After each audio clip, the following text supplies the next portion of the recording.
Welcome to another presentation of Under the Macroscope. Today, I want us to take a closer look at the world's self-appointed moral police. Where are these moral police officers getting their, quote, authority? It certainly isn't coming from God, even though these morons constantly invoke God's name with their sick, lying lips. One suggestion, with which I certainly agree, declares that these mongrel dogs are empowered by a sick and mindless cult that attempts to use God as an excuse to thrust their demonic political agenda down the throats of everyone else. These brain-dead demons don't even know who God is, and he certainly does not endorse them nor their morbid behaviors. Read John chapter 8 and hear Jesus put the self-righteous, lying Pharisees in their rightful place. They, just like the religious morons of our day, believe that they are somehow, quote, special and, quote, above everyone else, just because they routinely and religiously engage in rituals that tout their religious superiority above all others. That attitude within itself is quite sick. Please also read Isaiah chapter 1 and hear God telling these same hypocrites not to bring any more of their religious mess before him. Now, he uses the phrase vain oblation, but that is translated mess because it has no value, no meaning, no purpose. They believed then and still believe to this day that God is so stupid that he can't see their evil and wretched hearts. These holier than thou morons believe as though they have God in a box and no one can get to God unless they go through them. This Pharisaic nonsense is being carried out in full view, in living color as we speak. These brain-dead demons are beating their religious drums against two sins, abortion and homosexuality. There is no question that the word of God already declares that casual abortion and homosexuality are sins. The moral police, however, have apparently forgotten that lying, stealing, abuse, hatred, fornication, adultery, and the list goes on and on, are also sins. God hates all sin, not just a couple, all sins, and he loves all sinners. He sent his son to die for the sins of the whole world.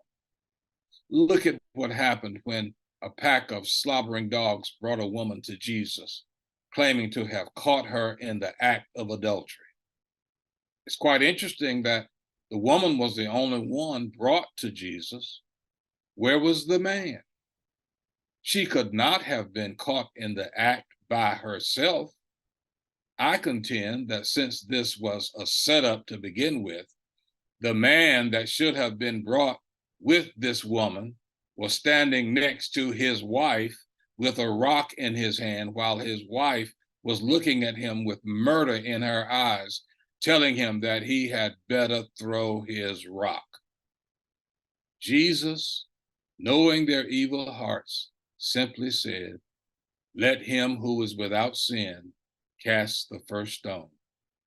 He then turned away and started to write on the ground. When he turned back toward them, he saw that they had left the woman alone.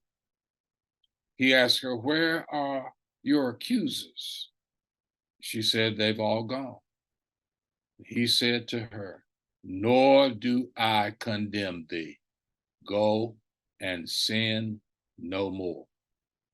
Nor do I condemn thee. Those are Jesus's words, even though her guilt was obvious.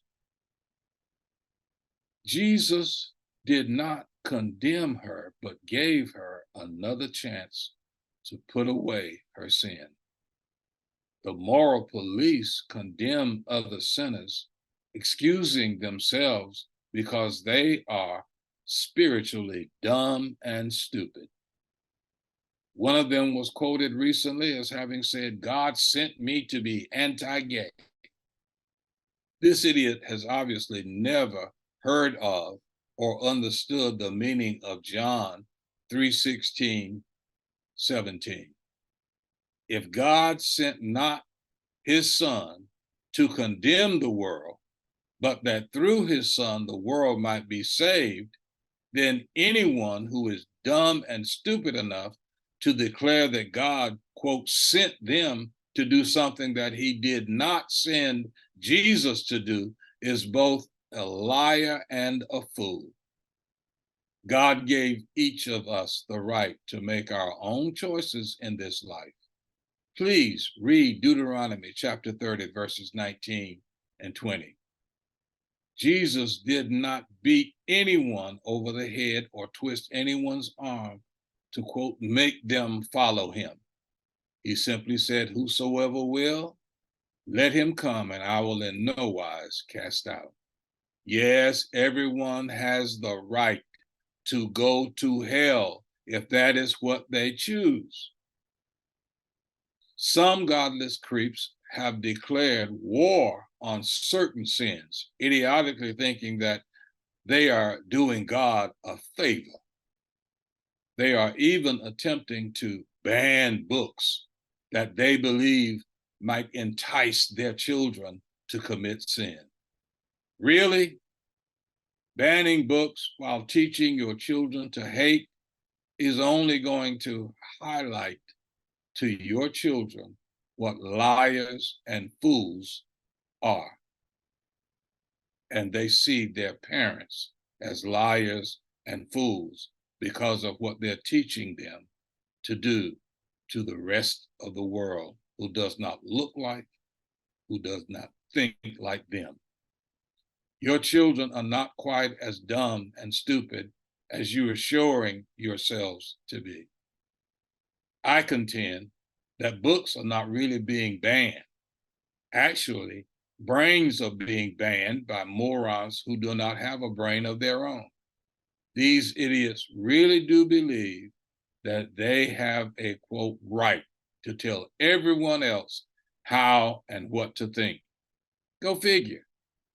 If they don't want their children to know about and prepare themselves for the world that they are going to have to live in, then put your children in a cage until they become adults, and then let them out to be devoured by the world that their stupid parents failed to prepare them to survive in. When Jesus told the woman that was brought to him, "Nor do I condemn thee," the moral police have obviously decided that Jesus didn't know what he was doing. Just another Mackian observation. Thanks for listening. Follow me on YouTube at MacRay under the Mackroscope. Please subscribe and share, and if you wish, you can make a contribution of your choosing by using the QR code on the screen. You may also write to me at MacRay, P.O. Box 403, Pineville, North Carolina, 28134. See you next time, and remember, under the Mackroscope, we take a closer look.